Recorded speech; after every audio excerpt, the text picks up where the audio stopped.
So I just want to break down into like the five most important things that I think that I did to get sober and that we all need to do. If you are in a really dark place, you've been trying to get out, you've been trying to stop, there's a couple steps that you have to take, okay? You can't just wake up one morning and decide to quit using. You have to get to a place to where you know that isn't gonna happen. So that's the first step, is admitting you have a problem and you can't just stop tomorrow. You know, that thought would go through my head over and over. Yeah, I'll stop tomorrow. I'll stop next week. I have this thing is coming up and I'm pretty sure this is gonna push me into it. Man, just admit that you got a problem and that you can't stop. To me, that's number one. That's the most important. That takes humility, and you have to humble yourself. And in that place, that can be difficult. But if you can't do that, you're not going anywhere. The next thing I would say would be to talk to somebody about it. Find somebody. Maybe you don't have someone in your life that you really respect or that's been through addiction, but find somebody that has been through something in life. Somebody that, anything's better than nothing, and talk to somebody and tell them, I can't stop. I can't stop tomorrow. I've tried it, and I know that I need help. So then you find somebody, so then you're building. Now you have this, now you're starting on the right path. And the next thing is you need to find help, okay? The third thing is find help. Somewhere, you and your friends and your family and that person that you talk to, find a way. For me, from my experience and the people that I've cared about that have went through it, most people that have been in addiction for years need to go through rehab. And the reason is you have to step out of your life, okay? Imagine trying to stop a habit while you're in the middle of your comfort zone, okay? You have to step away and kind of have this moment to work on yourself. It's like the Army. You could never go to a 9-to-5 job and train for the Army, okay? You're not dedicated or committed enough. You have too many things that are going on. Your family's there. You have to step out of your life and get help. And if it's not rehab, just, whatever it might be for you, realize that you have to give yourself the room to heal. The longer you've been in it, the more time that you need to heal. And then number 4, I would say, would be actually to take that action, and in the process of taking that action to find help is committing to it, okay? We've all stopped. Anybody watching this that's ever been addicted has probably stopped using for what, a day, 2, 3, maybe 30 days. But that was it. You have to commit and understand that you can't overcome a 5-year habit in 30 days. Okay, so you commit to the process.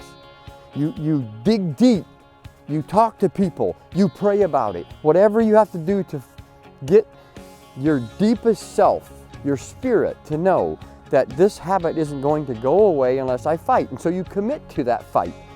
You look yourself in the mirror and you tell yourself, I'll do whatever it takes. You don't start there because you have to have something else behind you that has brought you to that place. So this process, number 4 is committing to it and actually doing something. And so then I would say number 5 is the biggest hiccup that most people hit along the way is when they fail and they've done everything else, 1, 2, come all this way, and then they screw up. Don't let that sink you, okay? Don't internalize the screw up. It's part of the process, okay? I went through 5 rehabs and 3 detox centers, and each one taught me something different. Every place that I went to had a different environment, different people. They were using different techniques to stay sober, whether it was 12-step, whether it was going to church, whether it was a work program. Because I went to one, all we did was work, okay? I was detoxing on day 3 when I was there, and I went to work on day 3. And I'm talking laying in the dirt under the table where I'm working, where I could literally not stand. And the guy comes up and says, you need to get up and do your job. It's part of your rehab.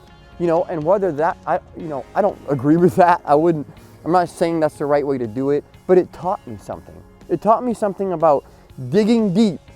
And each one of those places taught me that you might not find it all in one place. And while I wish nobody to go through 7 rehabs or to take the amount of time it took me to get sober, just be aware that when you fail, okay, you can get right back up, okay? Well, if something doesn't work out or you're disappointing yourself, don't internalize it every time. You know, maybe it's not you, maybe it's circumstantial. You're bigger than that, you're better than that. And everybody that's bigger and better than that can still mess up.